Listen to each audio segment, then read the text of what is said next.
السلام علیکم۔ بات سنو ذرا، 2 منٹ یہاں رک جاؤ۔ کھانے کے برتن لے کر آنے والا اس کے سامنے کھانا رکھ کر پلٹ رہا تھا، تب ماہ بانو نے اسے پکارا۔ یہ تقریباً 20-21 سال کا ایک خوش شکل نوجوان تھا، جس کی سبز آنکھوں میں گہری اداسی تھی۔ ان آنکھوں کو دیکھتے ہی دل میں یہ احساس جاگتا تھا کہ اس نوجوان نے اپنی زندگی میں کوئی بہت بڑا نقصان اٹھایا ہے، ایسا نقصان جس کے بعد اس کے لیے زندگی بے معنی سی ہو کر رہ گئی ہے۔ ماہ بانو نے آج دوسری بار اس نوجوان کو دیکھا تھا، اور جانے کیوں اس کے دل میں یہ احساس جاگا تھا کہ وہ وہاں موجود دیگر لوگوں کے مقابلے میں قدرے مختلف ہے۔ اس کے چہرے پر وحشت و بربریت کے وہ آثار نہیں آئے تھے جو دوسروں کی شخصیت کا لازمی حصہ تھے۔ شاید یہ اس کی شکل و صورت کا بھی کمال تھا کہ دیکھنے والے کو خود بخود ہی اپنے دل میں اس کے لیے ایک نرم سا گوشہ پیدا ہوتا محسوس ہوتا تھا۔ ماہ بانو کو بھی وہ اچھا لگا تھا، اور ایک بے نام سی امید کے سہارے وہ اسے پکار بیٹھی تھی۔ اس کی پکار کے جواب میں وہ نوجوان رکا ضرور، لیکن بغیر کچھ کہے سوالیہ نظروں سے اس کی طرف دیکھنے لگا۔ تمہارا نام کیا ہے؟ ماہ بانو نے اس سے دریافت کیا۔ رد عمل میں وہ جواب دینے کی بجائے یوں منہ پھیر گیا جیسے اسے جتانا چاہتا ہو کہ اگر کوئی کام کی بات کرنی ہے تو کرو، ورنہ میں چلتا ہوں۔ دیکھو، میں جانتی ہوں کہ تم میری بات اچھی طرح سمجھ سکتے ہو اور اس کا جواب بھی دے سکتے ہو۔ میں تم سے بات کر رہی ہوں تو اس لیے کہ مجھے تم اپنے دوسرے ساتھیوں سے مختلف لگے ہو۔ وہ سب وحشی اور جنگلی ہیں، لیکن تمہاری شکل سے ظاہر ہوتا ہے کہ تم کسی اچھے خاندان کے پڑھے لکھے لڑکے ہو۔ تمہیں میرا مسئلہ سمجھنا چاہیے۔ میری طرح تمہاری بھی تو کوئی بہن ہوگی۔ ذرا سوچو، اگر اسے اس طرح کسی جگہ قید کر دیا جائے تو اس پر کیا گزرے گی؟ ساری دنیا سے کٹ کر اس ویرانے میں وحشی مردوں کے درمیان رہنا کتنا خوفناک ہے۔ تم مجھے ایک بہن کی نظر سے دیکھو تو تمہیں اندازہ ہوگا۔ اسے وہاں سے ہٹنے کے لیے پر تولتا دیکھ کر ماہ بانو نے پردرد لہجے میں جلدی جلدی بولنا شروع کر دیا۔ تم یہاں کیوں قید ہو مجھے نہیں معلوم، لیکن میں یہ جانتا ہوں کہ یہاں تمہیں ہم سے کوئی تکلیف نہیں پہنچ رہی۔ ہم تمہارے کھانے پینے اور آرام کا پورا خیال رکھتے ہیں۔ رہی مردوں کے درمیان تنہا رہنے کی بات تو اس طرف سے تم بے فکر رہو، یہاں کوئی تمہیں میلی آنکھ سے نہیں دیکھ سکتا۔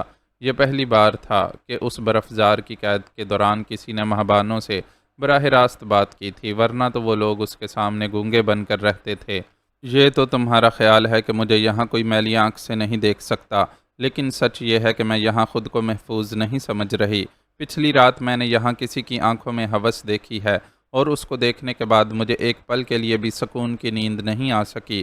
تم جو کوئی بھی ہو اور تمہارا جو بھی نام ہے، میں تم سے درخواست کرتی ہوں کہ اپنے کسی بڑے تک میرا پیغام پہنچا دو۔ ان سے کہو کہ مجھے میرا جرم بتایا جائے۔ میں اس طرح کب تک اس قید خانے میں بند رہوں گی؟ اگر میں کسی کی مجرم ہوں تو وہ سامنے آ کر مجھے میرے جرم کی سزا سنائے، لیکن اس ذہنی اذیت سے تو کسی طرح نجات ملے۔ نوجوان کا جواب سن کر ماہ بانو غصے میں بولتی چلی گئی۔ جذبات کی شدت کے باعث بات کے اختتام پر اس کی آنکھوں سے آنسو بھی چھلک پڑے تھے۔ حقیقت تھی کہ کل جس طرح وہ شخص ہوسناک انداز میں اس کی طرف بڑھ رہا تھا، وہ اس صورتحال سے بے حد خوف زدہ ہو گئی تھی۔ ایک تو بے جرم کی زبردستی مسلط کردہ قید تنہائی، اور اس پر اسے عزت جانے کا خوف۔ اس کے اعصاب جواب نہ دیتے تو اور کیا ہوتا؟ پچھلی رات کون تمہیں کھانا پہنچانے آیا تھا؟ اس کی بات سن کر نوجوان چونکا۔ کوئی گلشیر نام کا آدمی تھا۔ ماہ بانو نے رخساروں پر پھسلتے آنسو صاف کرتے ہوئے جواب دیا۔ ٹھیک ہے، میں آئندہ نظر رکھوں گا کہ کوئی تمہاری طرف غلط ارادے سے نہ بڑھ سکے۔ باقی رہی کسی بڑے کو تمہارا پیغام پہنچانے کی بات تو میں کمانڈر سے کہہ دوں گا، وہ اوپر والوں سے بات کر لے گا۔ وہ بے حد روکھے لہجے میں اس سے کہہ رہا تھا، لیکن پھر بھی ظاہر ہے کہ کچھ نہ کچھ اس کی باتوں کا اثر لیا ضرور ہے۔ اگر ایسا نہ ہوتا تو اپنے دیگر ساتھیوں کی طرح وہ بھی حسب معمول گونگا بہرا بنا رہتا اور اسے کوئی رسپانس نہ دیتا۔ بہت بہت شکریہ بھائی، میں تمہارا یہ احسان یاد رکھوں گی۔ ماہ بانو نے جھٹ اس کا شکریہ ادا کیا، جس کے جواب میں کچھ کہنے کی بجائے وہ لمبے لمبے ڈگ بھرتا ہوا وہاں سے چلا گیا۔ ماہ بانو بھی اس پر سے توجہ ہٹا کر کھانے کی طرف متوجہ ہو گئی۔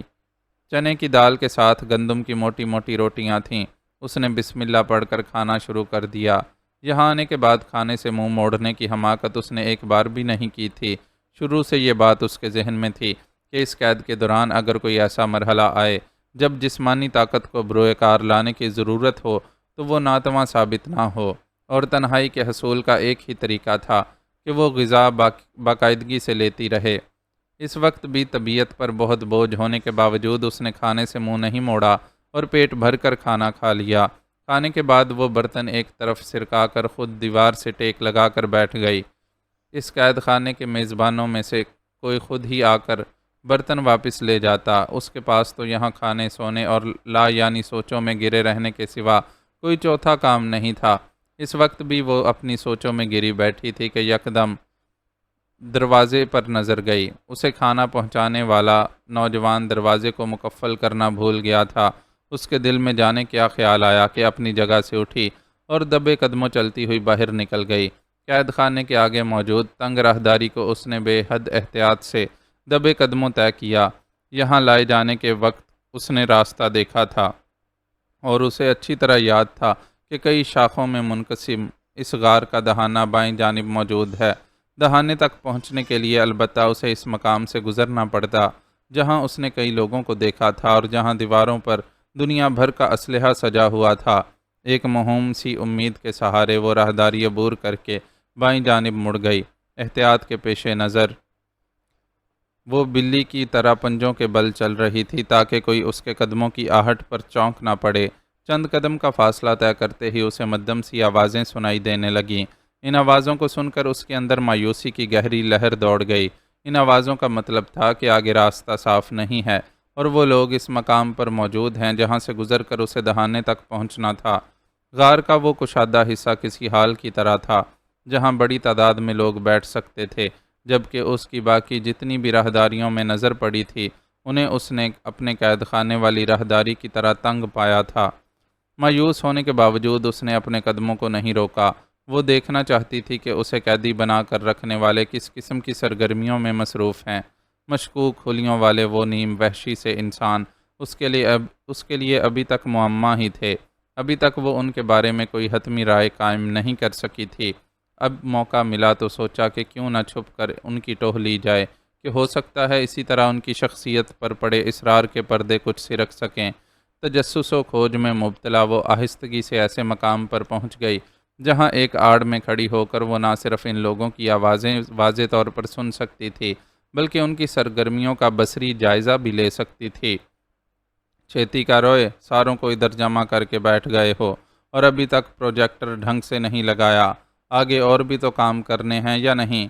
اس نے آڑ سے ذرا سا سر نکال کر جھانکا تو وہ سب اسے سینما ہال میں موجود تماش بینوں کی طرح پروجیکٹر کی طرف منہ کر کے بیٹھے دکھائی دیے۔ آبادی سے بہت دور اس برف سے ڈھکے پہاڑی علاقے میں پروجیکٹر کو چلانے کے لیے طاقتور بیٹریوں کا استعمال کیا جا رہا تھا۔ ایک لمبی داڑھی والا شخص جو پروجیکٹر کو چلانے کی کوشش کر رہا تھا خود کو دیے جانے والے اس حکم کے بعد اور بھی مستعد نظر آنے لگا۔ ماہبانوں تجسس و تحیر کے عالم میں یہ ساری کارروائی دیکھنے لگی۔ آخر کار پروجیکٹر کو آپریٹ کرنے والا آدمی اپنے مقصد میں کامیاب ہو گیا اور سادی پڑی سکرین پر متحرک سائے نظر آنے لگے۔ یہ متحرک سائے دراصل 4 عدد مرد تھے۔ ان مردوں میں سے ایک کی آنکھوں پر پٹی بندھی ہوئی تھی اور وہ قدرے لڑکھڑا کر چل رہا تھا، جبکہ باقی تینوں کے چہروں پر نقاب منڈے ہوئے تھے۔ ان کی نقاب سے جھانکتی آنکھوں سے وحشت جھلک رہی تھی۔ ان میں سے 2 نے آنکھوں پر پٹی بندے نوجوان کے بازوؤں کو سختی سے جکڑا ہوا تھا۔ نوجوان جس انداز میں چل رہا تھا اس سے صاف ظاہر تھا کہ اگر ان دونوں نے اسے پکڑ نہ رکھا ہوتا تو وہ زمین پر گر پڑتا۔ اس منظر کو دیکھ کر ماہبانوں کو یوں محسوس ہوا جیسے وہ کسی فلم یا ڈرامے کا کوئی منظر دیکھ رہی ہو، لیکن پروجیکٹر پر چلتی فلم کی کوالٹی بتا رہی تھی کہ اسے کسی عام مووی کیمرے سے ریکارڈ کیا گیا ہے۔ ظاہر ہے فلم یا ڈرامے کے لیے ایسے کیمرے کا استعمال نہیں کیا جا سکتا تھا۔ اپنے اندر عجیب سی بے چینی محسوس کرتے ہوئے ماہبانوں نے کچھ اور غور سے اس منظر کا جائزہ لیا۔ اسے لگا کہ 2 بندوں کی گرفت میں موجود نوجوان کا جسم زخمی ہے اور اس کے لباس پر دکھائی دینے والے دبے دراصل خون کے ہیں۔ کیمرے نے باقی افراد کو چھوڑ کر اس نوجوان کو فوکس کرنا شروع کیا تو اس کے خیال کی تصدیق ہو گئی۔ نوجوان واقعی شدید زخمی تھا۔ اس کی باچھیں چری ہوئی تھیں جن پر خون جمع ہوا تھا۔ ہاف آستین والی شرٹ میں سے جھانکتے اس کے بازو بھی بری طرح زخمی تھے، جبکہ پیروں کی انگلیوں کے ناخن کھنچے ہوئے نظر آ رہے تھے۔ اسے شدید تشدد کا نشانہ بنایا گیا تھا اور جس انداز میں اسے لانے والے لے کر چل رہے تھے اس سے ظاہر تھا کہ وہ اس پر رحم کا کوئی ارادہ نہیں رکھتے۔ دکھائی دینے والے اگلے منظر نے ماہبانوں کے اندازے کی تصدیق کر دی۔ نوجوان کو پکڑ کر لانے والے نقاب پوشوں نے کمرے کے وسط میں پہنچ کر اسے ایک زوردار دھکا دیا۔ نوجوان، جس کی ٹانگیں پہلے ہی لڑکھڑا رہی تھیں، اس دھکے کو سہ نہ سکا اور ننگے فرش پر گر گیا۔ نقاب پوشوں کا تیسرا ساتھی، جو اپنی حرکات و سکنات سے ان کا لیڈر لگ رہا تھا، کمرے میں پڑی واحد لوہے کی کرسی پر بیٹھ گیا اور باقی دونوں کو احکامات دینے لگا۔ وہ کسی قسم کے احکامات جاری کر رہا ہے۔ اس بات کا اندازہ ماہبانوں نے اس کا روئے سخن اور باقی دو کے تابع داری سے ہلتے سروں کو دیکھ کر لگایا تھا، ورنہ پروجیکٹر پر چلنے والی فلم مکمل طور پر خاموش تھی۔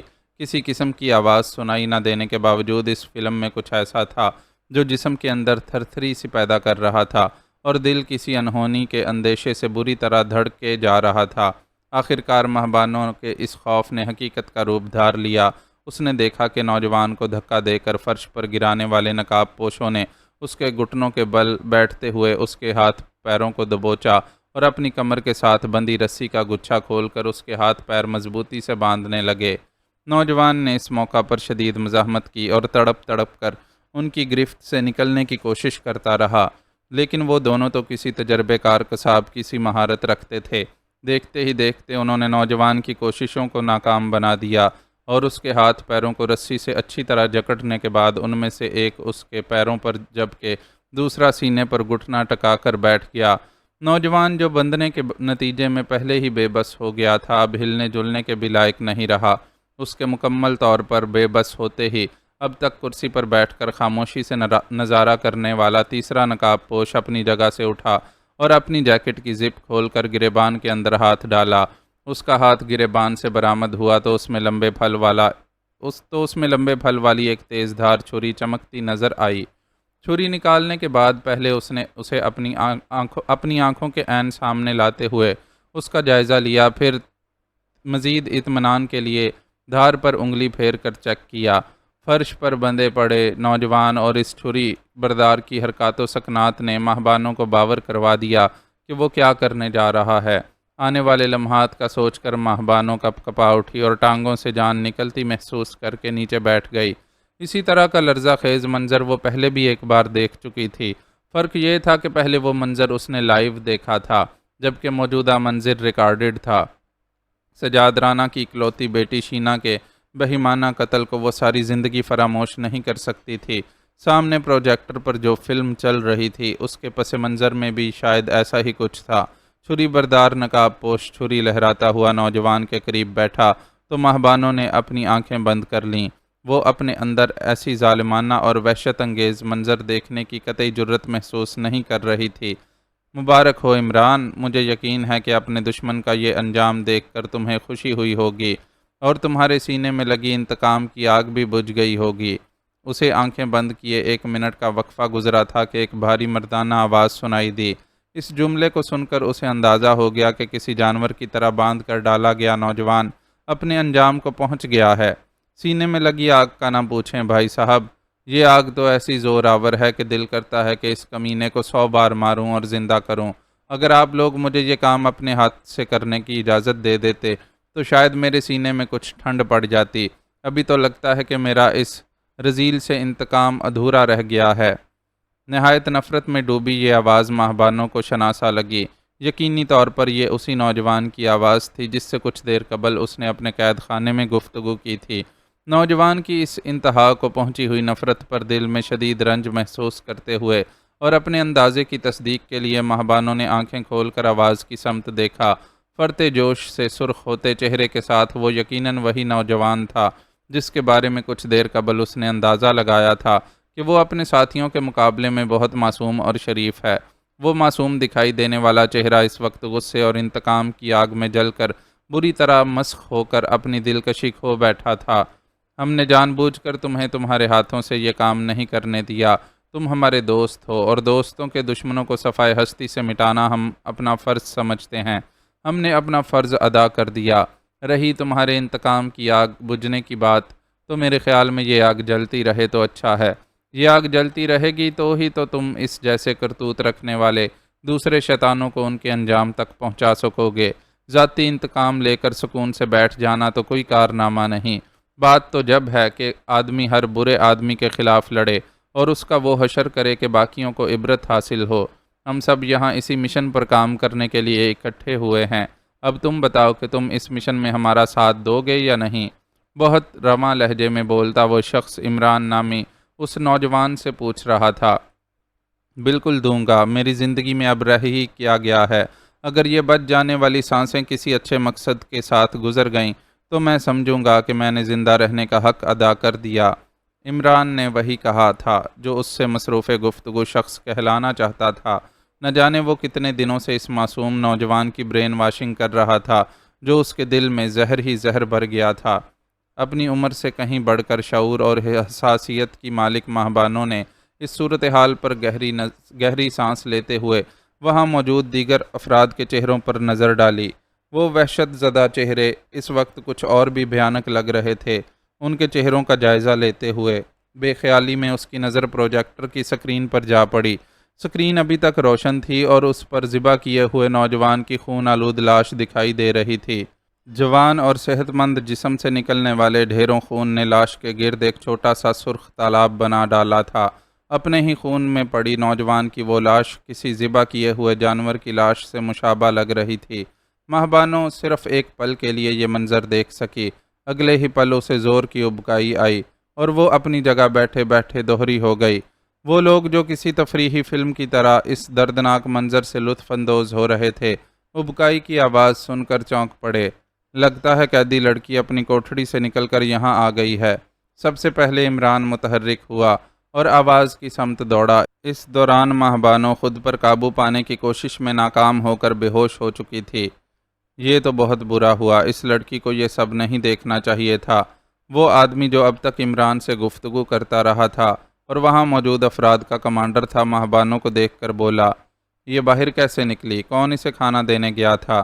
صورتحال پر تبصرے کے ساتھ ہی کمانڈر کو فوراً ہی سب سے اہم خیال آیا، میں نے اسے کھانا پہنچایا تھا۔ عمران نے کسی مجرم کی طرح اعتراف کیا، جسے سن کر کمانڈر کے ہونٹ بھنچ گئے۔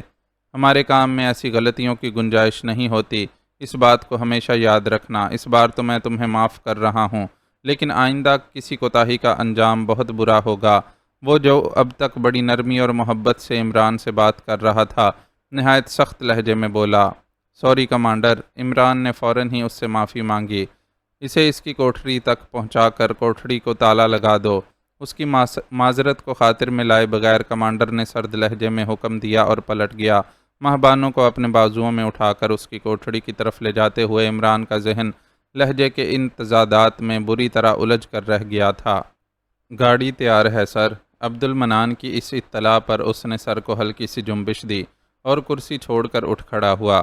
اس نے لاہور سے واپس آ کر جو نیا شیڈول ترتیب دیا تھا، اس کے مطابق آج اسے پیر آباد کے دورے پر جانا تھا۔ اس کے زیر نگیں علاقے میں پیر آباد سب سے بڑا گاؤں تھا، اس لیے وہ اسے بالکل بھی نظر انداز نہیں کرنا چاہتا تھا۔ دیگر دیہاتوں کے مقابلے میں پیر آباد کی ترقی کی رفتار قدرے تیز ہونے کے باوجود وہ اس کی طرف خصوصی توجہ دینا چاہتا تھا، کیونکہ اسے معلوم تھا کہ سب سے زیادہ مزاحمت بھی اسی جگہ ہے، اور اگر وہ ذرا بھی ڈھیلا پڑا تو سب کیا کرایہ ضائع ہو جائے گا۔ نورپور میں جو ٹھیکیدار کام کر رہا ہے، آج تم اس سے ملاقات ضرور کر لینا۔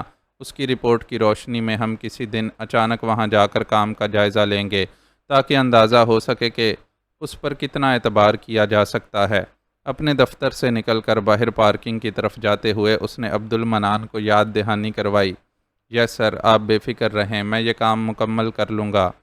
عبد المنان نے مستعدی سے جواب دیا تو وہ مطمئن ہو کر گاڑی میں بیٹھ گیا۔ اس کے بیٹھتے ہی ڈرائیور نے دروازہ بند کیا اور خود گھوم کر ڈرائیونگ سیٹ پر آ بیٹھا۔ مشابرم خان کی غیر موجودگی میں آج کل یہی ڈرائیور اس کی گاڑی چلا رہا تھا۔ مشابرم خان ابھی تک واپس نہیں آیا تھا، البتہ اس کی طرف سے رپورٹیں مسلسل آ رہی تھیں۔ اس نے نیاز علی سے اپنی ملاقات سے لے کر اس کی حادثاتی موت تک ہر بات تفصیل سے شہریار کو بتا دی تھی۔ نیاز علی کی حادثاتی موت نے اسے کچھ مشکل میں بھی ڈال دیا تھا۔ نیاز علی کے جیپ سمیت کھائی میں گر جانے کے بعد وہ پیدل طویل سفر کر کے ایسے مقام پر پہنچنے میں کامیاب ہو سکا تھا جہاں سے اسے پہاڑوں سے واپس لوٹنے والی ایک ٹیم نے اپنی جیپ میں لفٹ دی۔ اور اسے اس کی درخواست پر تھانے کے قریب ڈراپ کر کے چلے گئے۔ تھانے پہنچ کر اس نے وہاں موجود ڈیوٹی افسر کو حادثے کے بارے میں بتایا۔ افسر نے پولیس کی روایت کے مطابق اسے ڈھیر سارے سوالوں کی زد میں پر لے لیا، لیکن مشابرم خان ذہنی طور پر تیار تھا، اس لیے پولیس افسر اس کے منہ سے کوئی ایسی بات اگلوانے میں ناکام رہا جس کے ذریعے مشابرم خان کو نیاز علی کی موت کا ذمہ دار ٹھہرایا جا سکتا۔ نیاز علی کے ساتھ اپنے اس علاقے میں جانے کی وجہ اس نے بالکل سچ سچ بتا دی تھی، جس پر پولیس افسر تھوڑا جزبز بھی ہوا تھا کہ اسے پولیس کی کارکردگی پر یقین نہیں تھا، جو خود معاملے کی تحقیق کرنے نکل کھڑا ہوا۔ جواب میں مشابرم خان نے اس کا دھیان ان نکات کی طرف دلوایا جنہیں پولیس والوں نے یکسر نظر انداز کر دیا تھا۔ اس نے انہیں باور کروایا کہ وہ لوگ صرف نیاز علی کے بیان پر تکیہ کر کے بیٹھ گئے تھے اور معاملے کے ان پہلوؤں کا جائزہ نہیں لیا تھا جس سے نیاز علی کے سچ جھوٹ کا اندازہ ہو سکتا۔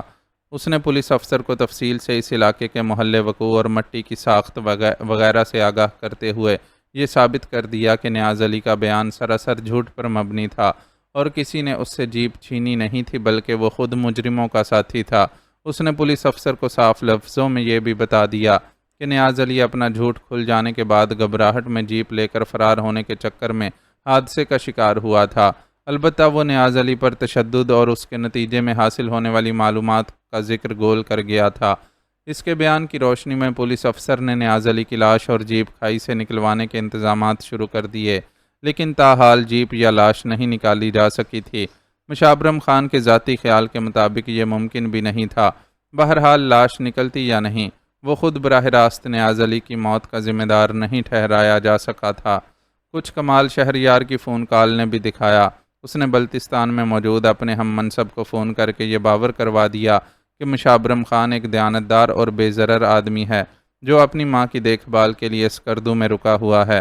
اپنے بھائی کے قتل کی تحقیق کے لیے اگر اس نے کچھ ہاتھ پیر مارے ہیں تو یہ صرف برادرانہ محبت کا نتیجہ ہے، ورنہ وہ قانون کو ہاتھ میں لینے والا یا انسانی جان سے کھیلنے والا بندہ نہیں ہے۔ اس کی ضمانت پر مشابرم خان کے ساتھ خصوصی نرمی برتی گئی اور اسے قتل کے شک میں گرفتار کر کے تھانے میں بند کرنے کی بجائے آزاد چھوڑ دیا گیا۔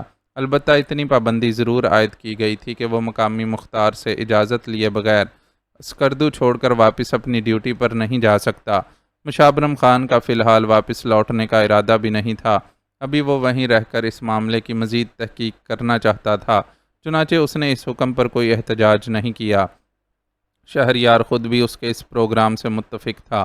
مشابرم خان کے وہاں رہنے اور ہاتھ پیر مارنے کی صورت میں ہی یہ ممکن تھا کہ ماہبانوں کا کوئی اتا پتہ مل سکتا اور ساتھ ہی اس راز سے بھی پردہ اٹھتا کہ وہ کون لوگ تھے جنہیں نیاز علی نے خفیہ طور پر راشن اور ادویات وغیرہ سپلائی کر رہا تھا۔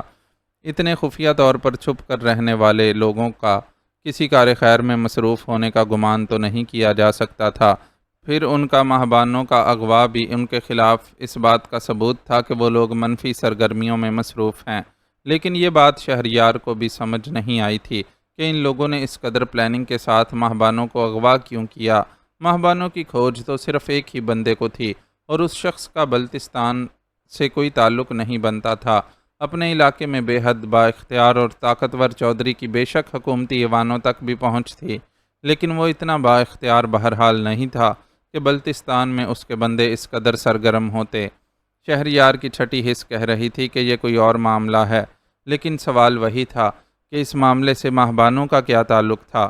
فیصل آباد میں پرورش پانے والی وہ کم عمر لڑکی جو اپنے آبائی گاؤں میں چھٹیاں گزارنے آئی تھی، چودھری کی ہوس بھری نظروں میں آنے کے بعد اتنی مصیبت میں پڑی کہ پھر اس کا کوئی ٹھکانہ ہی نہیں رہا۔ وہ مشابرم خان کے مشورے اور شہریار کے تعاون کے نتیجے میں پناہ کی تلاش میں بلتستان کے ایک چھوٹے سے گاؤں میں جا کر ٹھہری، تو وہاں بھی اسے سکون سے رہنا نصیب نہیں ہوا اور اس دور افتادہ گاؤں میں بھی حالات کے گرداب نے اسے اپنے گھیرے میں لے لیا۔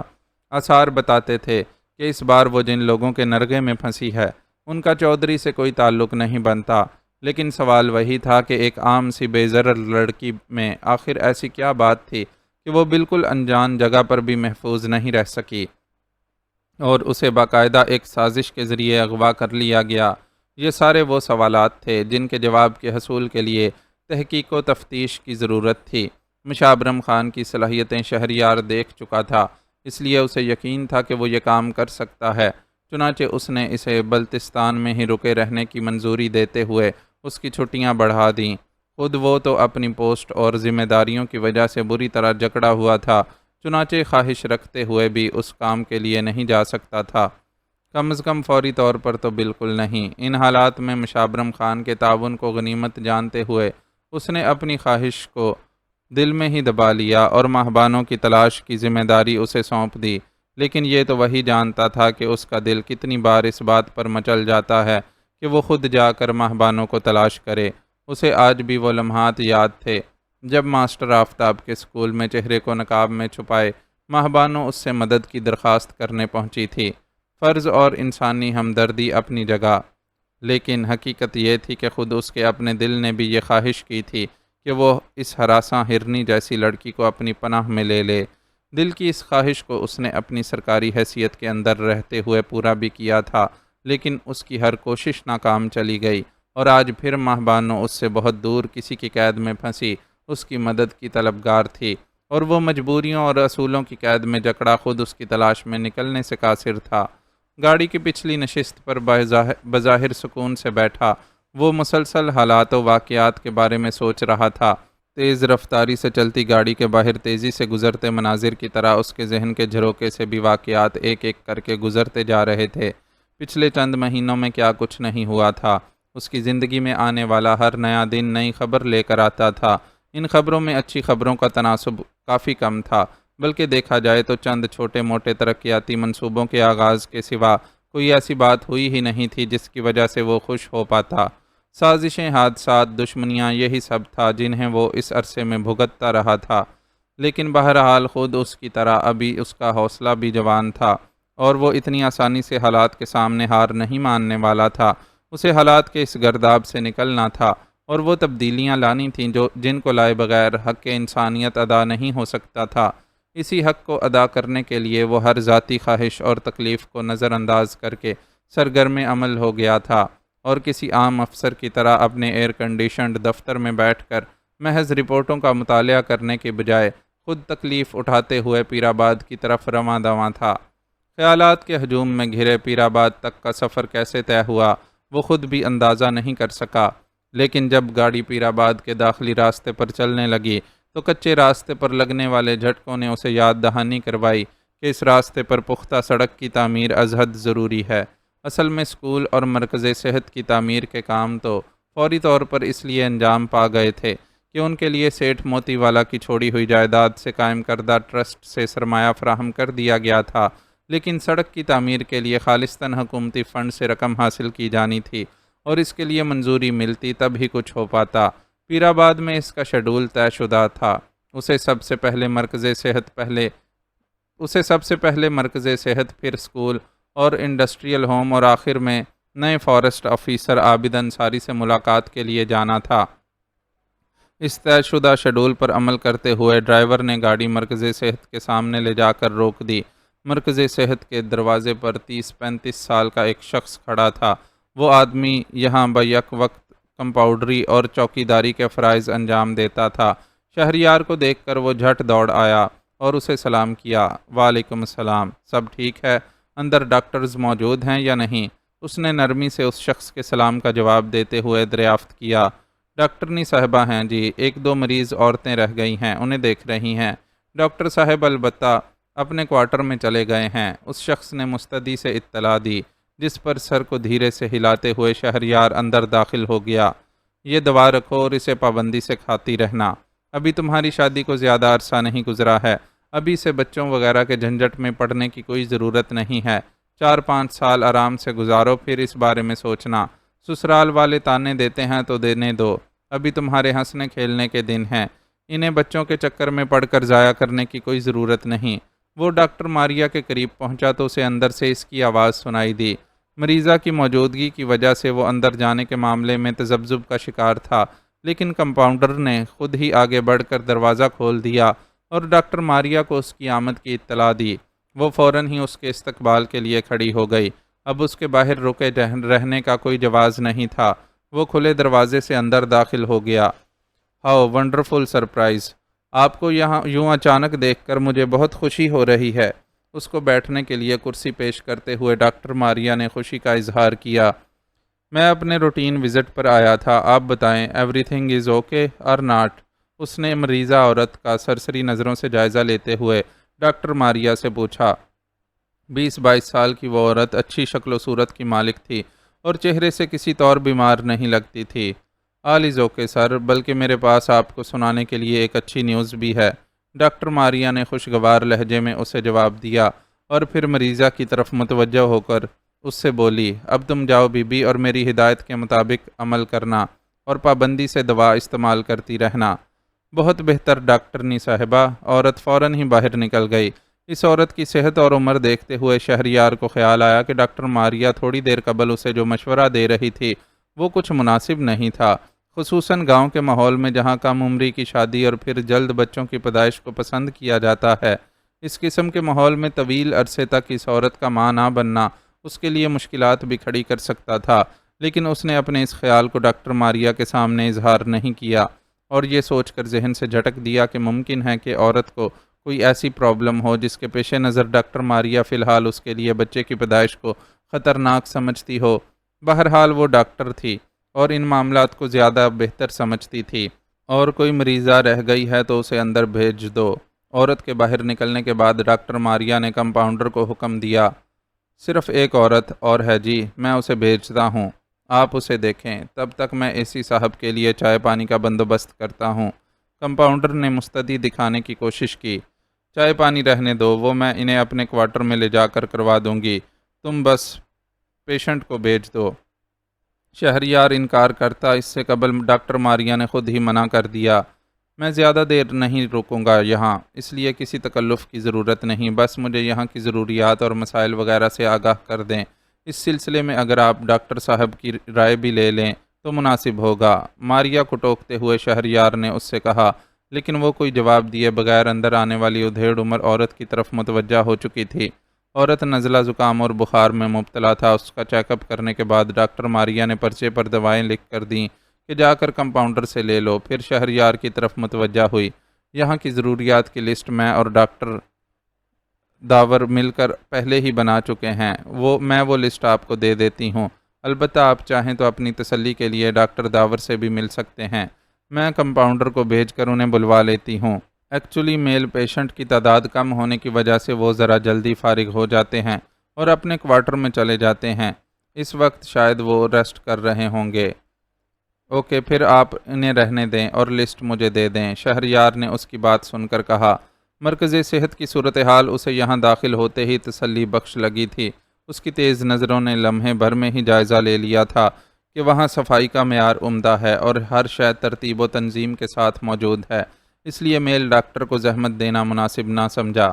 یہ لیجئے لسٹ اور اب میرے ساتھ چلیے۔ ڈاکٹر ماریا نے دراز کھول کر اس میں سے ایک فل سکیپ پیپر نکال کر شہریار کے حوالے کرتے ہوئے اپنی فرمائش دہرائی، پلیز، میں نے کہا نا کہ کسی تکلف کی ضرورت نہیں، ابھی مجھے یہاں اور بھی کام ہیں۔ اس سے لسٹ وصول کر کے اپنے بریف کیس میں رکھتے ہوئے اس نے جواب دیا، اچھا، میں تو چاہ رہی تھی کہ آپ کی اپنی ممی سے ملاقات کروا دوں۔ ڈاکٹر ماریا کے چہرے پر مایوسی چھا گئی۔ ممی سے؟ یو مین آپ کی مدر چودھری کی قید سے آزاد ہو کر آپ تک پہنچ چکی ہیں؟ شہریار حیران ہوا، جس کے جواب میں ڈاکٹر ماریا نے اس بات میں سر ہلا دیا، لیکن کیسے، یہ کیسے ممکن ہوا؟ شہریار اب بھی حیران تھا۔ میرے اور چودھری کے درمیان ڈیل ہو گئی ہے، میں یہاں رہ کر چودھری کی مرضی کے مطابق کام کرتی رہوں گی، اس شرط پر اس نے میری ممی کو رہا کر دیا ہے، اور ساتھ یہ بھی تنبیہ کر دی ہے کہ میں خود کو آزاد نہ سمجھوں، اس کے بندے ہر وقت میری اور میری ممی کی نگرانی کرتے رہیں گے۔ ڈاکٹر ماریا نے اداسی سے بتایا، یہ تو کھلی غنڈہ گردی ہے، آپ کو اس واقعے کی رپورٹ لکھوانی چاہیے، میں خود اس ناانصافی کے خلاف آپ کا ساتھ دوں گا۔ غصے سے سرخ پڑتے چہرے کے ساتھ شہریار نے ماریا کو اکسایا، thanks for your kindness sir, but I can't do it.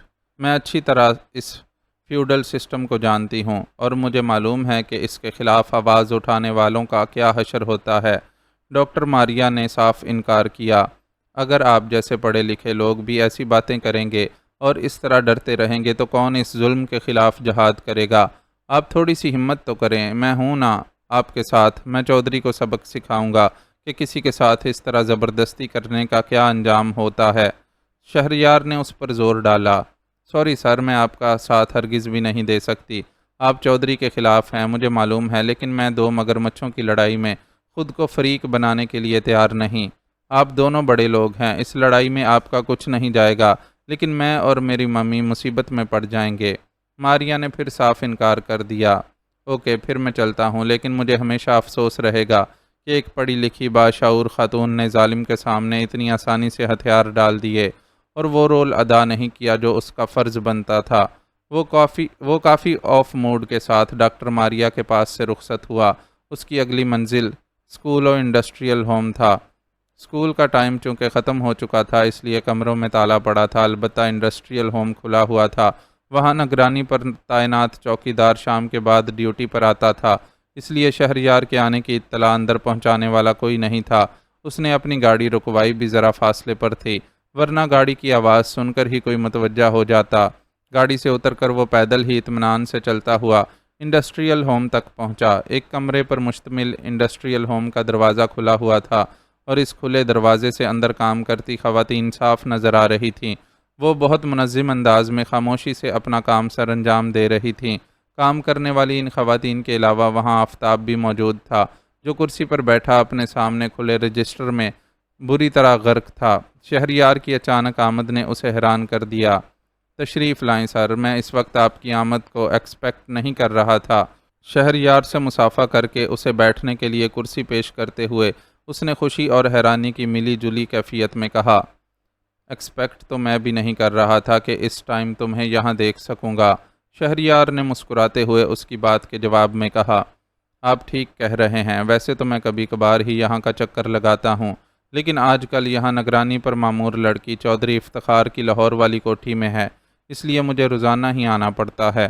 وہ لڑکی ان کی ملازمہ ہے، اس لیے حکم کی تعمیل پر مجبور تھی۔ شہریار کو لگا کہ بظاہر مسکرا کر یہ جواب دیتے ہوئے آفتاب حقیقتاً کافی اپسیٹ ہے۔ او آئی سی، لیکن اس طرح تمہیں تو بڑی پریشانی ہو رہی ہوگی۔ بہتر ہے کہ تم اس لڑکی کی جگہ کسی دوسری ایسی لڑکی کو لے آؤ جو کسی اور کی ملازمت میں نہ ہو۔ شہریار نے اسے مشورہ دیا۔ یہی تو مشکل ہے کہ یہاں ایسی لڑکیاں ملتی نہیں ہیں۔ رانی کافی سمجھدار اور تھوڑی سی پڑھی لکھی ہے، اس لیے مجھے ذرا سہولت رہتی ہے۔ خیر، وہ کسی دن واپس آ جائے گی۔ فی الحال آپ یہ دیکھیں، میں نے لاہور اور اسلام آباد میں ملبوسات کے بزنس سے جڑے کچھ افراد سے رابطہ کیا تھا، ان کی طرف سے اچھا رسپانس ملا ہے۔ وہ یہاں کے خواتین سے کام کروانے کے لیے تیار ہیں اور معاوضہ بھی مناسب آفر کر رہے ہیں۔ میں سوچ رہا ہوں کہ ان سے آرڈرز لے لیے جائیں، اس طرح ان خواتین کے لیے آمدنی کا معقول ذریعہ بن جائے گا۔ آفتاب نے شہریار کے سامنے دو لفافے رکھے جن پر مشہور ڈریس ڈیزائنرز کے مونوگرام پرنٹ تھے۔ ویل ڈن آفتاب، تم تو ہر فیلڈ میں بڑی پرفیکشن کے ساتھ کام کرتے ہو۔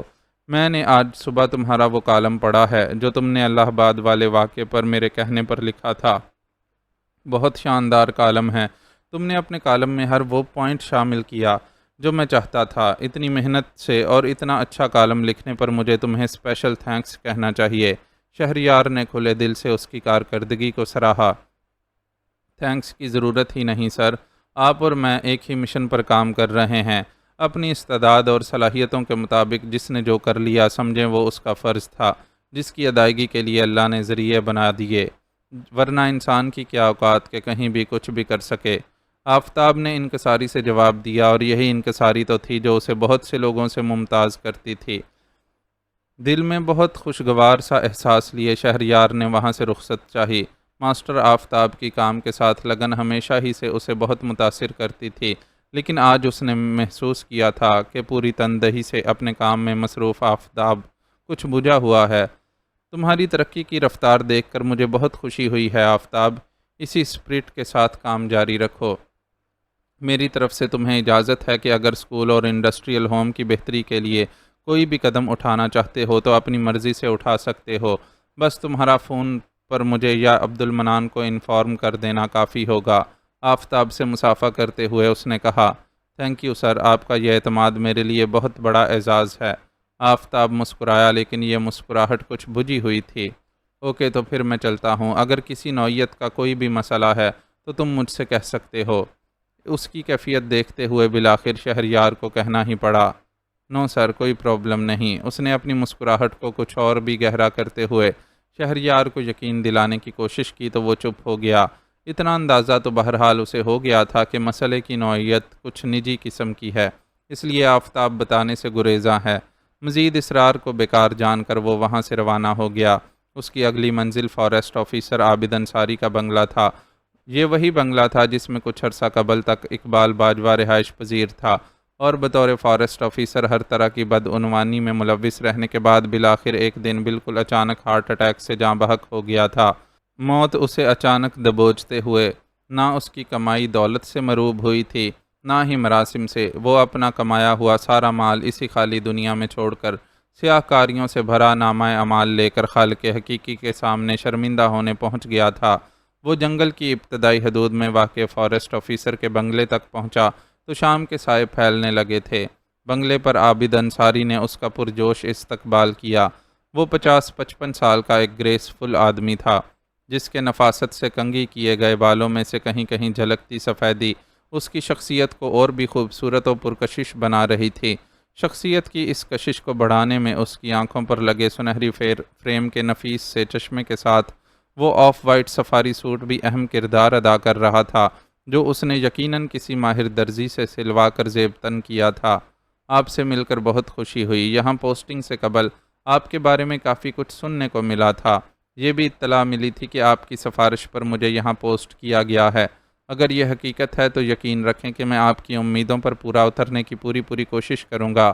اسے ڈرائنگ روم میں بٹھانے کے بعد جب ابتدائی تعارف کا مرحلہ گزر گیا تو اس نے اظہار کیا، میں بھی یہی خواہش رکھتا ہوں کہ آپ میری امیدوں پر پورے اتر سکیں اور میں اچھے ٹیم ورک کے لیے جو ٹیم تشکیل دے رہا ہوں آپ اس کے ایک اچھے ممبر ثابت ہوں۔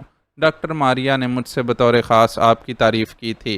وہ خود ایک محنتی اور فرض شناس خاتون ہیں، اس لیے میں نے ان کی تعریف پر یقین کرتے ہوئے آپ کی یہاں پوسٹنگ کے لیے سفارش کروا دی۔ اب آگے آپ کا کام بتائے گا کہ میں اپنے اس عمل میں درست تھا یا نہیں۔ شہریار نے اسے جانچتی ہوئی نظروں سے دیکھتے ہوئے کہا، مجھے یقین ہے کہ آپ کو مجھ سے مایوسی نہیں ہوگی، البتہ میں یہ بات سمجھ سکتا ہوں کہ آپ اتنے محتاط کیوں ہیں۔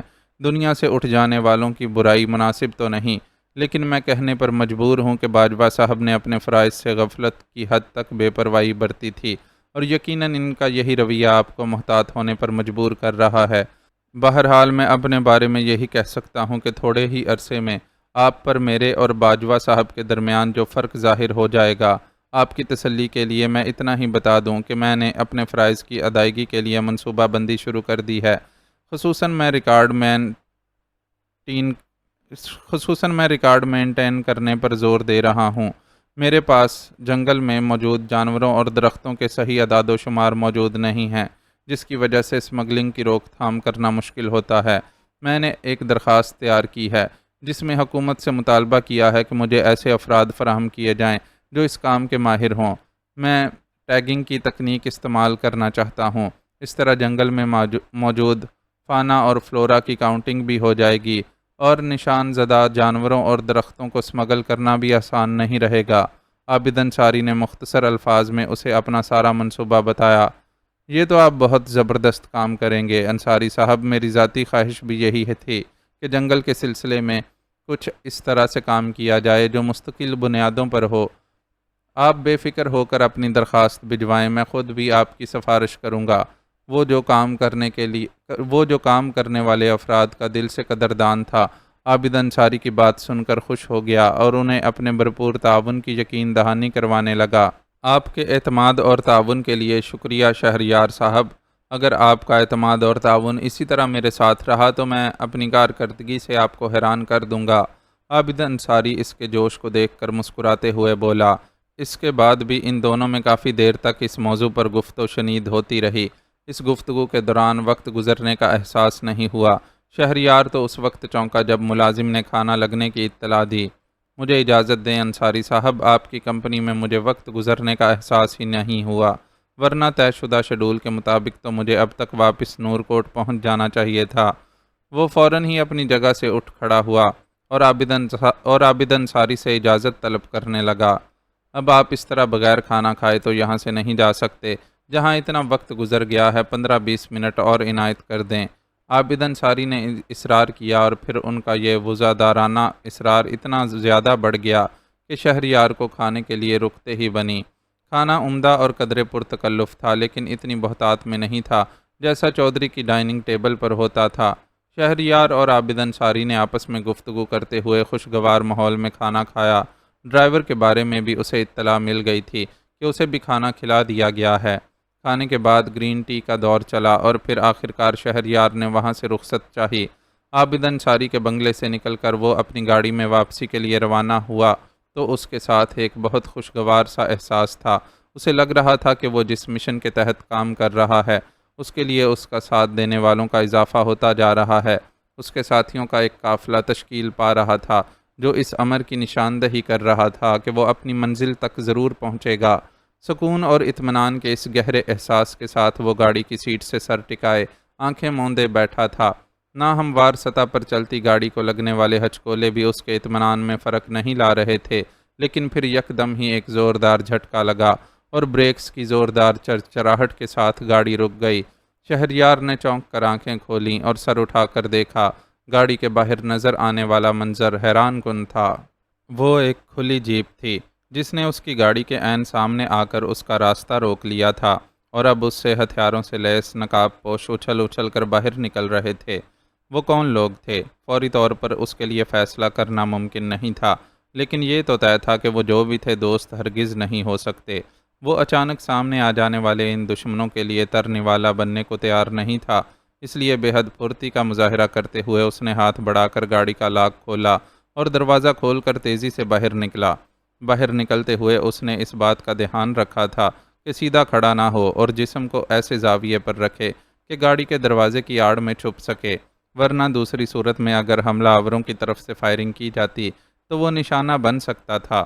اگلے ہی پل سنائی دینے والی فائر کی آواز نے اس کے اندازے کی تصدیق کر دی۔ اسے باہر نکلتے دیکھ کر ان میں سے کسی نے فائر کر دیا تھا۔ فائر کی آواز کے فوراً بعد جو دوسری آواز اس کی سماعتوں تک پہنچی وہ اس کی گاڑی کے ڈرائیور کی بھیانک چیخ تھی۔ وہ بیچارہ اس صورتحال پر بری طرح بوکھلا گیا تھا اور اچانک راستہ روکے جانے پر ایمرجنسی بریکس لگانے کے سوا کچھ نہیں کر سکا تھا۔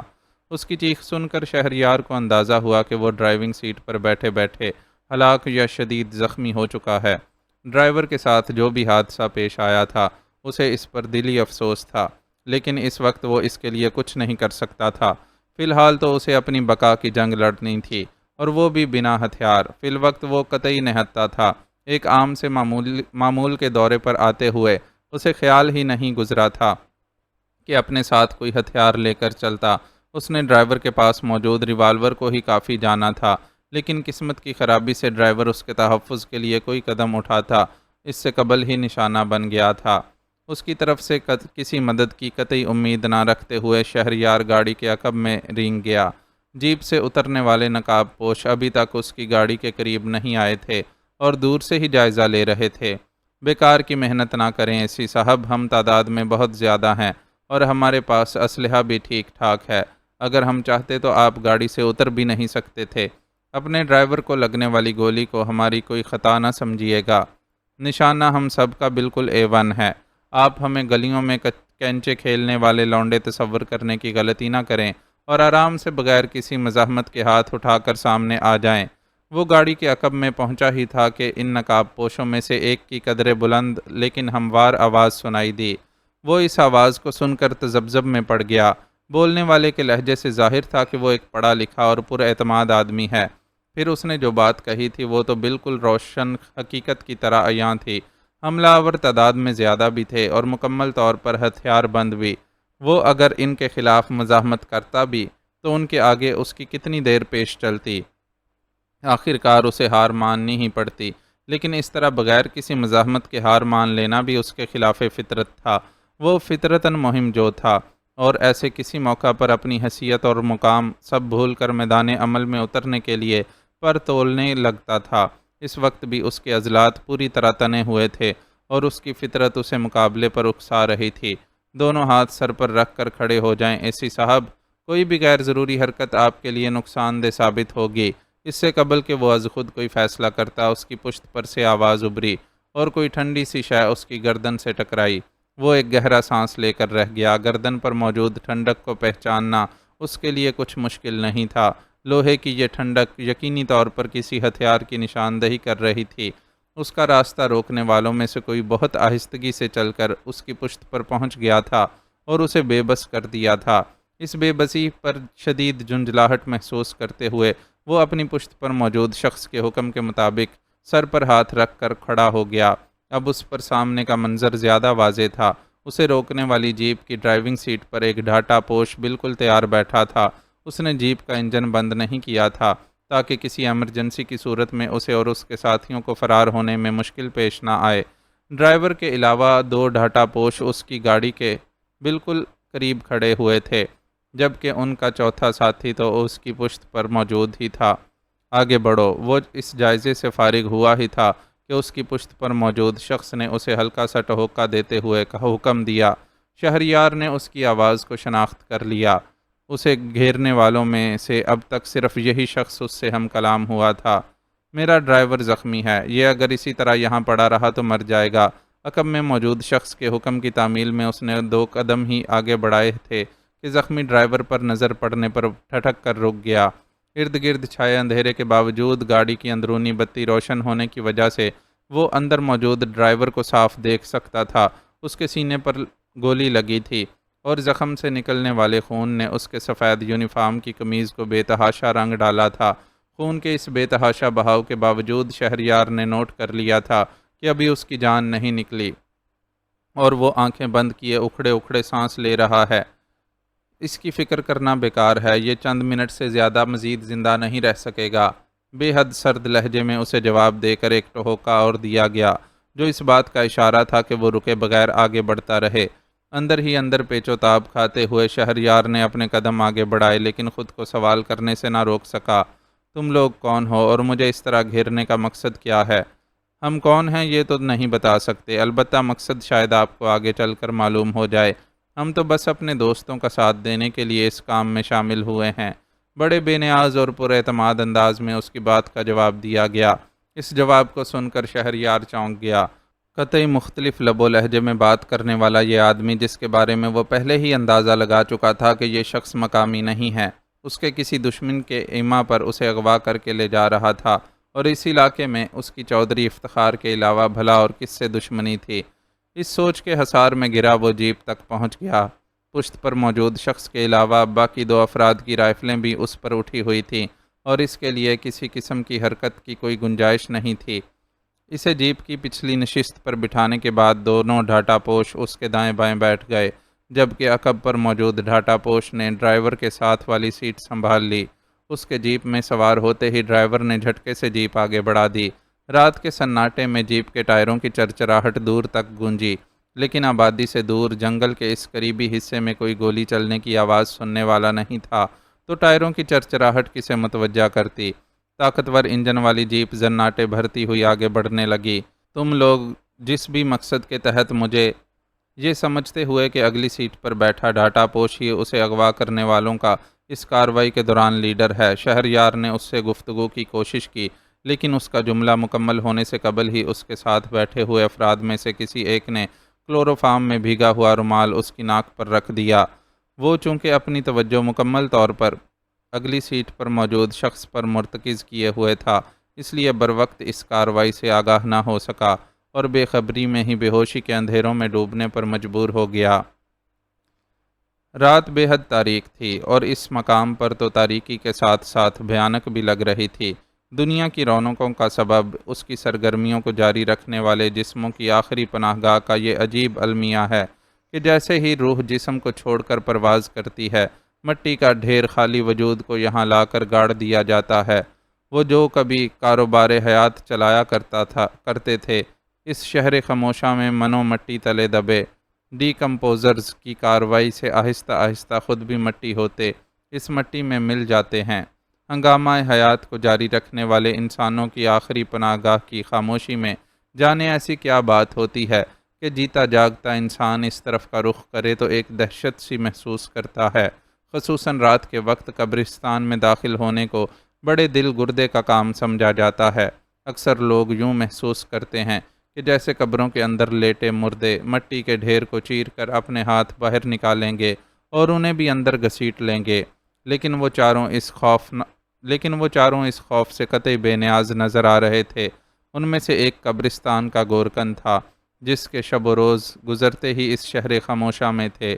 وہ انہی قبروں کے درمیان مردوں کی ہڈیوں سے کھیلتا ہوا بڑا ہوا تھا اور اب عمر کی آخری منزل پر تھا۔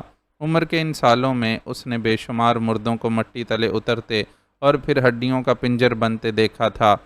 مرنے والے مر جاتے تو چند دنوں تک ان کے عزیز و اقارب باقاعدگی سے قبر پر آتے رہتے، تازہ قبر پر پانی کا چھڑکاؤ ہوتا اور پھولوں کی پتیاں بکھیری جاتیں۔ پھر آہستہ آہستہ یہ سلسلہ کم ہوتا جاتا اور ایک وقت ایسا آتا کہ عید شب برات پر حاضری کا سلسلہ بھی موقوف ہو جاتا۔ گورکن کی بوڑھی آنکھیں برسوں سے یہ سارے تماشے دیکھ رہی تھیں، مگر آج کی رات بوڑھے گورکن کے تجربوں میں ایک اور تجربے کا اضافہ کرنے کے لیے آئی تھی۔ رات کے آخری پہر قبرستان میں آنے والے وہ تینوں نفوس کسی مرنے والے کے لواحقین تھے، نہ ہی پناہ کے متلاشی، نشے بازو، پریم و دیوانے۔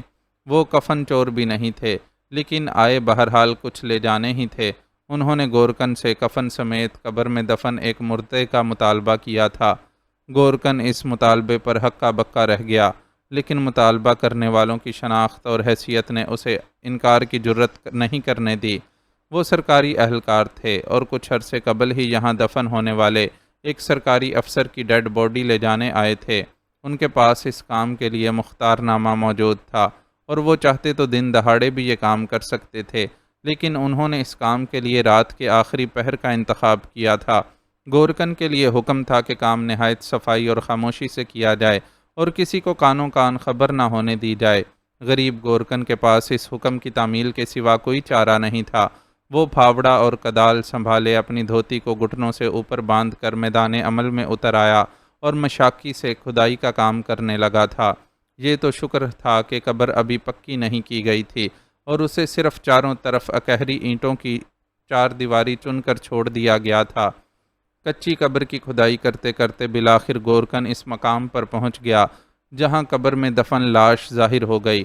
لاش ظاہر ہونے سے پہلے وہاں موجود افراد کا اس بدبو سے سابقہ پڑا جو مردہ گلتے سڑتے جسموں سے اٹھتی ہے۔ یہ کوئی معمولی بو نہیں تھی۔ اگر کسی عام آدمی کے نتنوں سے ٹکراتی تو وہ ابکائی لے کر پیٹ میں موجود خوراک الٹنے پر مجبور ہو جاتا، لیکن گورکن تو اس شہر خاموشاں کا ہی باسی تھا۔ یہاں بسنے والے سینکڑوں باسیوں میں سے واحد زندہ باسی، اس کے لیے یہ بو انجان نہیں تھی اور اس نے پہلے ہی حفظ ما تقدم کے تحت اپنے منہ پر کپڑا لپیٹ لیا تھا۔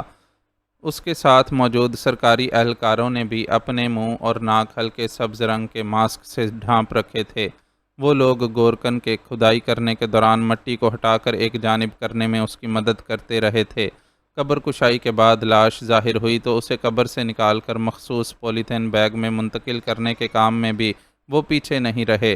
لاش بہت زیادہ پرانی نہ ہونے کے باوجود اچھی خاصی خراب ہو گئی تھی۔ گورکن کے تجربے کے مطابق لاش کو دفن ہوئے جتنی مدت گزری تھی وہ اس سے دوہری مدت کے برابر پرانی لگ رہی تھی۔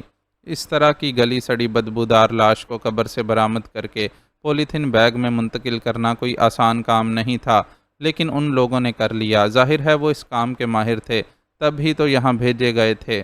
قبر کو دوبارہ مٹی ڈال کر پہلے والی حالت میں کر دو۔ کام اتنی صفائی سے کرنا کہ کسی کو قبر کھولے جانے کا شبہ نہ ہو سکے۔ لاش کو جراثیم کش ادویات اور بو دبانے والی خوشبوؤں کے چھڑکاؤ کے بعد اپنے ساتھ لائے ہوئے ایک تابوت میں منتقل کر کے ان میں سے ایک نے گورکن کو حکم دیا اور پھر ایک نیلا کڑکڑاتا نوٹ تھما کر اپنے ساتھیوں کے ساتھ تابوت سمیت وہاں سے رخصت ہو گیا۔ سرکاری اہلکار کا حکم، اس پر سے نیلے کڑکڑاتے نوٹ کی خوشبو۔ گورکن ان کے نظروں سے اوجھل ہوتے ہی پوری تندہی سے قبر کا گھڑا بھرنے لگا۔ اس قبر کا گھڑا جو اپنے مکین کے رخصت ہونے پر کسی ماں کی کوکھ کی طرح خالی ہو گئی تھی۔ شہریار کی آنکھ کھلی تو اس نے خود کو ایک نیم روشن کمرے میں بچھے ہوئے گدے پر لیٹا ہوا پایا۔ کمرہ بے حد مختصر تھا، جس میں اس کے بستر کے بعد بس چند فٹ کی جگہ بچی تھی۔ وہ بستر پر اٹھ بیٹھا اور مدھم روشنی میں کمرے کا جائزہ لینے لگا۔ وہ ایک چکور کمرہ تھا جس میں اس کے بستر کے علاوہ جو دوسری شے موجود تھی وہ دیوار کے ساتھ رکھی پانی کی ایک سراہی تھی اس کے علاوہ کمرے میں کچھ موجود نہیں تھا۔ اس نے بستر پر بیٹھے ہی اپنا باقی جائزہ بھی مکمل کیا۔ کمرہ اینٹوں کی مدد سے بنایا گیا تھا اور دیواریں پلاسٹر اور رنگ و روغن سے قطعی عاری تھیں۔ دائیں دیوار میں لکڑی کا ایک پٹ والا دروازہ لگا ہوا تھا۔ دروازے کی چوڑائی بہت کم تھی اور وہ دیوار میں کچھ اس طرح سے فکس تھا کہ کوئی درز نظر نہیں آ رہی تھی، یہاں تک کہ باہر سے روشنی آنے کے لیے بھی جگہ موجود نہیں تھی۔ کمرے کی تاریکی کو نیم روشن کرنے کے لیے دیوار پر ایک کیل کے ساتھ لالٹین ٹنگی ہوئی تھی۔ اس مختصر قید خانے کا جائزہ لینے کے بعد وہ اپنی جگہ سے اٹھا تو لمحہ بھر کے لیے سر چکرا کر رہ گیا۔ یہ یقیناً اسے بے ہوش کرنے والے کلوروفارم کا اثر تھا جو اب بھی باقی تھا۔ اس نے سر جھٹک کر خود کو اس کے اثر سے آزاد کرنے کی کوشش کی اور سراہی کے قریب گھٹنوں کے بل بیٹھ کر اس پر رکھے اسٹیل کے گلاس میں پانی انڈیلا۔ پانی بالکل شفاف تھا، اس لیے اسے پانی پینے میں کوئی آر محسوس نہیں ہوئی۔ پانی پی کر اس کی طبیعت حشاش بشاش ہو گئی۔ وہ اٹھ کر دروازے تک گیا اور اسے ہلانے جلانے کی کوشش کی، لیکن دروازہ مضبوط لکڑی کا تھا اور کچھ اس طرح سے دیوار میں فٹ کیا گیا تھا کہ اسے ہلانے جلانے سے کوئی فرق نہیں پڑتا تھا۔ اس طرف سے مایوس ہونے کے بعد اس نے دروازے پر دستک دی تاکہ اس کو یہاں تک لانے والے اگر باہر موجود ہوں تو انہیں اس کے ہوش میں آنے کا علم ہو جائے اور وہ اس سے بات چیت کر کے اسے اغوا کر کے یہاں لائے جانے کا سبب بتا سکیں، مگر اس کی مسلسل دستک بیکار گئی اور باہر سے کوئی رد عمل ظاہر نہیں ہوا۔ اس کے پاس اب اس کے سوا کوئی چارہ نہیں تھا کہ خاموشی سے بیٹھ کر ان لوگوں کے متوجہ ہونے کا انتظار کرے۔ اس نے یہی کیا، لیکن اس خالی خولی انتظار کے دوران بھی اس کے حواس جاگ رہے تھے۔ ذرا سے ارتکاز کے بعد وہ یہ اندازہ لگانے میں کامیاب ہو گیا کہ اسے جس چار دیواری کے اندر قید رکھا گیا ہے وہ عام آبادی میں موجود نہیں ہے۔ اس کی سماعت چار دیواری سے باہر موجود آوازوں کو محسوس کر رہی تھی، پرندوں کی چہچہاہٹ، ہوا کی سرسراہٹ اور کچھ غیر معمولی آہٹیں تھیں جو ارد گرد بکھری ہوئی تھیں۔ سماعت کے بعد اس نے اپنی قوت شامہ پر زور دیا تو فضا میں جنگلی بوٹوں کی مہک اور نمی سی محسوس ہوئی۔ اس کا ذہن فوراً حساب و کتاب کرنے لگا۔ قوت سماعت و شامہ کی حاصل کردہ معلومات کے تجزیے نے اس کے سامنے ایک ہی جواب پیش کیا۔ وہ اس وقت جنگل کے کسی حصے میں موجود تھا اور اس خیال کی تصدیق اس بات سے بھی ہوتی تھی کہ اسے جنگل کے قریب سے ہی اغوا کیا گیا تھا، یعنی اغوا کرنے والوں نے اسے جنگل ہی میں موجود اپنے کسی خفیہ ٹھکانے میں رکھا تھا۔ وہ کون لوگ ہو سکتے تھے؟ وہ جب بھی خود سے یہ سوال کرتا اس کے سامنے ایک ہی جواب آتا، چودھری افتخار عالم شاہ۔ یہاں اس کا دشمن بھی وہی تھا اور اختیارات بھی اسی کے اتنے وسیع تھے کہ وہ اس جنگل سمیت پورے علاقے میں جہاں چاہتا اسے قید کروا سکتا تھا۔ چودھری کے پاس اسے اغوا کروانے کے لیے کئی مضبوط جواز بھی موجود تھے۔ وہ یہاں کا بے تاج بادشاہ تھا اور لوگ اپنی ہر ضرورت کے لیے نہ صرف اس کی طرف دیکھتے تھے بلکہ اس کا ہر ظلم بھی خاموشی سے برداشت کر لیتے تھے۔ لیکن اب اسکول و ہسپتال کے باقاعدہ آغاز نے چودھری کی اس حیثیت کو ذک پہنچائی تھی۔ دوسری طرف لکڑی اور کھالوں کی اسمگلنگ کے لیے کی جانے والی سختی نے اسے مالی اعتبار سے نقصان پہنچایا تھا۔ پھر ماہبانوں کا شہریار کی مدد سے اس کے ہاتھوں سے نکل جانا بھی اس کے غصے کو بھڑکانے کا سبب بنا تھا۔ اس نے ڈاکٹر ماریا کو چارے کے طور پر استعمال کر کے شہریار کو ٹریپ کرنے کی کوشش بھی کی تھی، لیکن خوش قسمتی سے شہریار اس کی اس گھناؤنی چال سے بچ گیا تھا۔ اب یقیناً وہ ایک نیا حربہ لے کر آیا تھا اور اس حربے کے استعمال سے پہلے خود امریکہ روانہ ہو گیا تھا تاکہ خود کو شک سے بری رکھنے کے لیے عدم موجودگی کا جواز دے سکے۔ شہریار جوں جوں اس صورتحال پر غور کر رہا تھا اس کا یقین مضبوط ہوتا جا رہا تھا۔ اس کی اس ساری کارروائی کے پیچھے چودھری کا ہی ہاتھ ہے۔ اپنے یقین پر پختہ ہونے کے بعد وہ ایک بار پھر اپنی جگہ سے اٹھا اور دروازے پر دستک دی۔ حسب سابق اس دستک پر بھی کوئی رد عمل ظاہر نہیں ہوا، لیکن اسے یقین تھا کہ باہر کوئی نہ کوئی ضرور موجود ہے۔ یہ ممکن ہی نہیں تھا کہ اسے اتنی جدوجہد سے اغوا کر کے لانے کے بعد بغیر کسی نگراں کے تنہا چھوڑ دیا جاتا۔ میں جانتا ہوں کہ باہر میری آواز سنی جا رہی ہے، بے شک تم لوگ مجھے رسپانس نہ دو، لیکن میرا یہ پیغام چودھری تک پہنچا دو کہ وہ تھرڈ کلاس مجرموں کی طرح اچھے ہتھ کنڈے استعمال کرنے کی بجائے مجھ سے فیس ٹو فیس بات کرے۔ اپنے یقین ہی کی بنیاد پر اس نے بلند لیکن باوقار لہجے میں یہ بات کہی اور واپس بستر پر آ بیٹھا۔ آپ بیکار اندازے لگانے میں اپنی توانائیاں ضائع نہ کریں اسی صاحب۔ یہاں جس کو اور جب بھی آپ سے مذاکرات کرنے ہوں گے وہ خود سامنے آ جائے گا۔ ذرا سے توقف کے بعد دروازے کی دوسری جانب قدموں کی آہٹ سنائی دی اور نہایت ٹھنڈے لہجے میں شہریار کو جواب دیا گیا۔ جواب دینے والے کی آواز شناخت کرنے میں اس بار اسے کوئی دشواری پیش نہیں آئی۔ یہ وہی تھا جو اغوا کے دوران بھی اس سے گفتگو کرتا رہا تھا۔ اس شخص کے لہجے کا ٹھہراؤ اور زبان کی روانی اس کو ہر بار ٹھٹکا دیتی تھی۔ وہ بولتا تو صاف احساس ہوتا تھا کہ وہ کوئی پڑھا لکھا شہری ماحول کا بندہ ہے جو شاید کسی مجبوری کے سبب ان مجرمانہ ذہنیت رکھنے والوں میں شامل ہو گیا ہے۔ فی زمانہ بڑھتی ہوئی بے روزگاری اور کرپشن نے یہ ایک نیا ٹرینڈ جنم دیا تھا۔ بحیثیت ایک انسان کے شہریار کے لیے یہ ایک بڑا لمحہ فکریہ تھا۔